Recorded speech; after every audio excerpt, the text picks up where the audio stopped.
Es bastante habitual que para que nuestro dinero no vaya perdiendo valor al cabo del tiempo, queramos invertir en empresas, es decir, en acciones de empresas, ya sea de gran crecimiento o que reparten dividendos. En el vídeo de hoy vamos a hablar sobre 12 preguntas que puedes, o mejor dicho, debes hacerte cada vez que analices una empresa. A partir de estas preguntas no conseguirás hacer un análisis muy exhaustivo o un análisis a fondo, pero sí que conseguirás entender mucho mejor cómo funciona la empresa, cómo genera dinero, cuáles son más o menos sus métricas, su deuda y muchísimas cosas más con tan solo responderlas. Sin más preámbulos, no me enrollo más y vamos a ver cuáles son estas 12 preguntas. Bien, pues antes de nada, bienvenido a mi canal, muchas gracias por estar viendo el vídeo, yo soy Edu y te explico todas estas opciones que tenemos.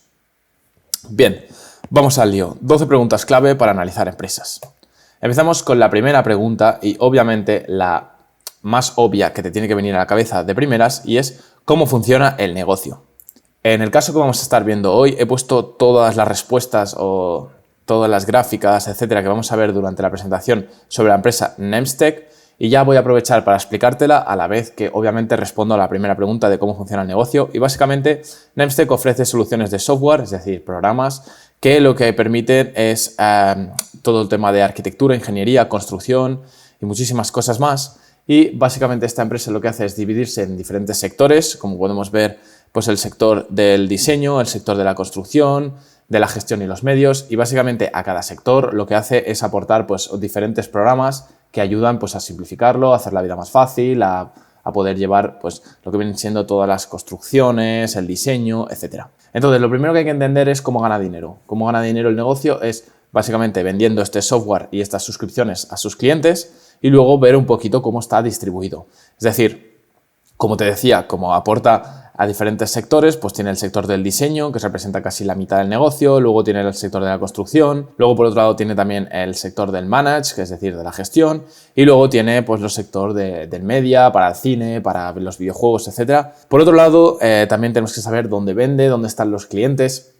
En este caso, obviamente, no es un producto, no es que hayan tiendas, pero sí que simplemente pues, los clientes pues, son de América, la gran mayoría, luego tenemos también de Europa, de Alemania, porque esta empresa es alemana. Tenemos que, por ejemplo, en Asia hay muy poquito cliente de momento y, por tanto, podrían seguirse expandiendo. Hay que entender cómo funciona y hacia dónde puede seguirse expandiendo o cómo puede mejorar el negocio para seguir con los números que está consiguiendo actualmente, ¿no? De crecimiento, etcétera.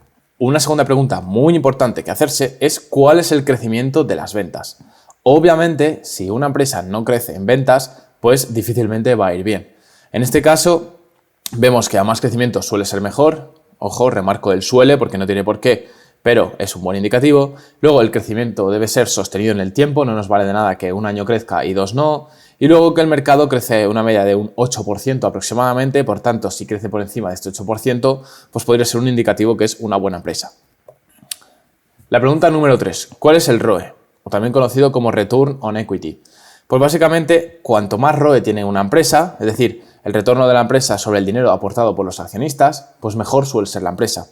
El ROE de esta, por ejemplo, es de 21,3, es decir, por cada euro aportado pues se ganan 20 céntimos, un poco más de 20 céntimos, y obviamente cuando estos ROEs son elevados pues son muy buenos indicativos, pero siempre hay que comparar el ROE con empresas del mismo sector o que se dediquen al mismo tipo de negocio. No podemos comparar el ROE de esta empresa que vende software con una empresa que vende coches, por decirte algo. Una cuarta pregunta a realizar es ¿qué margen EBITDA presenta? Obviamente, a mayor margen presenta, digamos que la empresa lo está haciendo mejor y el EBITDA no significa nada más que Earnings Before Interest, Taxes and Depreciation and Amortization, que básicamente esto de Interest Taxes pues son las tasas de interés que tiene que pagar la empresa y los Depreciation and Amortization es básicamente los costes que tienen, pues por ejemplo, si una empresa tiene una fábrica, obviamente esa fábrica al paso de los tiempos pues va teniendo una depreciación y hay que invertir cierto dinero para mantener esa fábrica, pues por ejemplo, eso serían los gastos de depreciación y amortización. La quinta pregunta a hacerse sería el número de acciones, qué sucede con ellas, si crecen, si disminuyen o se mantienen. Obviamente, a más número de acciones hay, eso significa que más gente o más accionistas hay para repartir las ganancias y por tanto a más acciones peor. Si las acciones se mantienen iguales, simplemente pues, se va a ir repartiendo entre las mismas personas que habéis sido desde el inicio y si las acciones van a menos, es decir, la empresa hace recompras, obviamente habrán menos acciones en circulación y por tanto cada acción pues vale un poquito más Y las ganancias o los beneficios por acción de la empresa van a ir a distribuirse entre menos personas. Luego tenemos una sexta pregunta muy relacionada con esto, que son los beneficios por acción o earnings per share, que básicamente hay que volver a mirar si se incrementan, si disminuyen o se mantienen. Estos beneficios por acción es por cada acción que tiene un accionista, qué beneficios le corresponden. Si obviamente por la misma acción en el 2015 te correspondían 30 céntimos y ahora en el 2023 te corresponden 1,40 €, pues quiere decir que la empresa está haciendo las cosas bien. Siempre hay que ver que estos earnings per share sean crecientes. Aquí vemos que sí que lo son, excepto en el COVID, que disminuyeron un poco, y este año 2023, que parece que no está siendo muy bueno en general para las industrias, pero por lo demás el crecimiento es bastante constante, se mantiene bastante y encima es bastante pronunciado, es decir, que crece considerablemente y eso para nosotros siempre es positivo. Séptima pregunta a realizarse. ¿Qué ventajas competitivas tiene la empresa? Es decir, en frente a sus competidores, ¿qué le diferencia, ¿no? ¿Qué le hace mejor a esta empresa de software, a este programa para hacer construcciones? ¿Por qué es mejor que cualquier otro que pueda aportar otra empresa?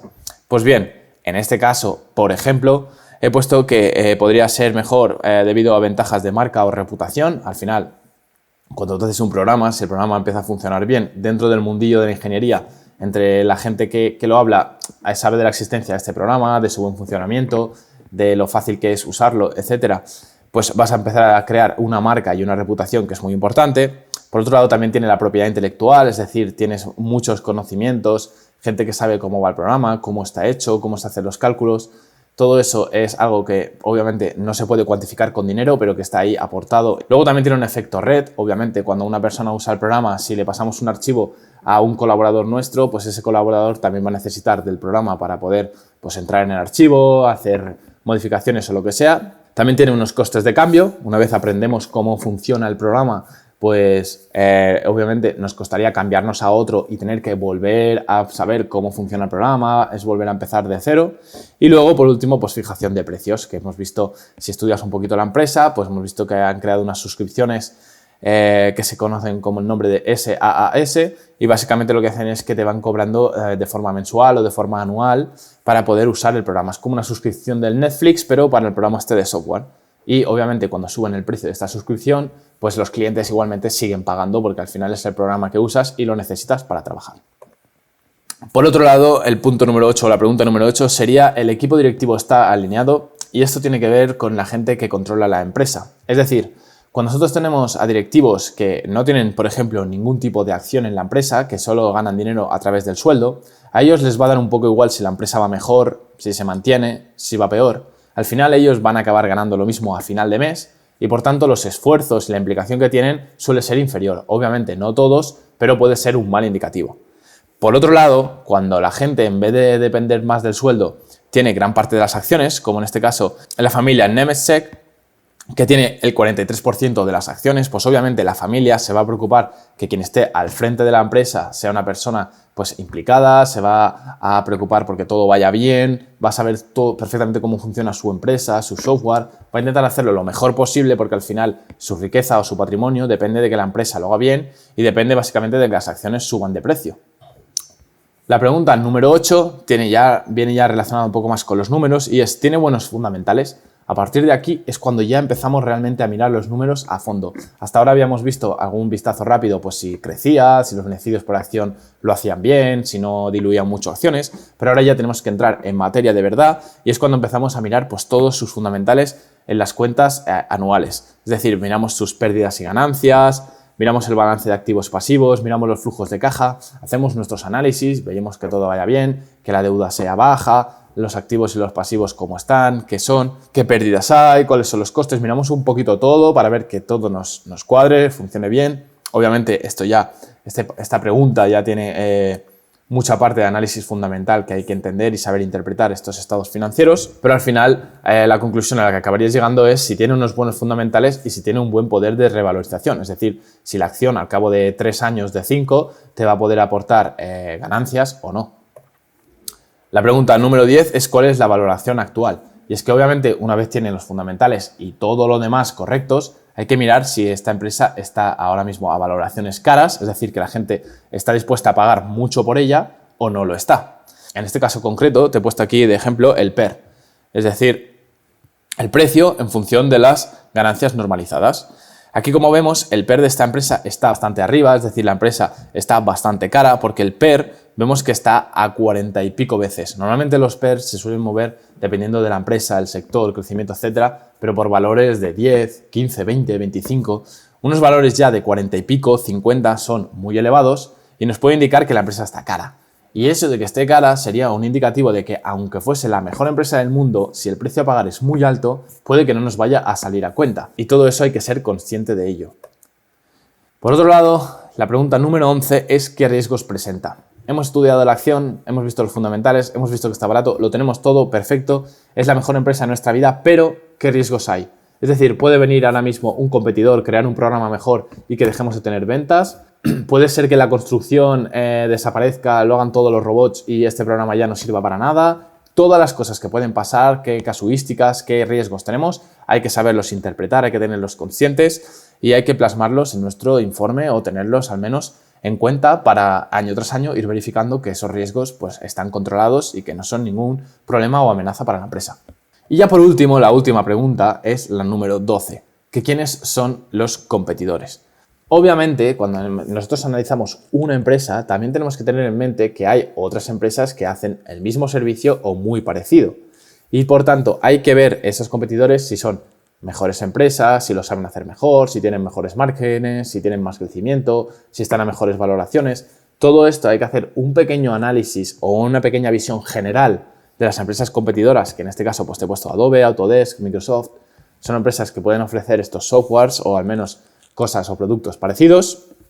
Pues se trata un poquito de echar un primer vistazo a ver cómo lo hacen estas empresas, cómo van evolucionando y ver que efectivamente la empresa que nosotros estamos valorando puede hacerlo o mejor o mínimamente igual que ellos para poder seguir creciendo. Y bien, básicamente este ha sido el vídeo de hoy, un vídeo de 12 preguntas bastante generalizadas, pero que te pueden aportar, como te digo, una visión global de una empresa y a la vez te pueden ayudar mucho pues, a ir aprendiendo a hacer valoraciones, aprender cuando la empresa está bien, cuando está mal y sobre todo al entender una empresa, aunque en ese momento no sea buen momento para comprar, si ya la puedes poner en tu radar y de cara a un futuro el precio bajase y los fundamentales o todo el análisis que has realizado se siguiese manteniendo igual, podrías aprovechar ese momento para comprar y ya tendrías todo el trabajo hecho. Dicho esto, espero que te haya gustado el vídeo y nos vemos a la próxima.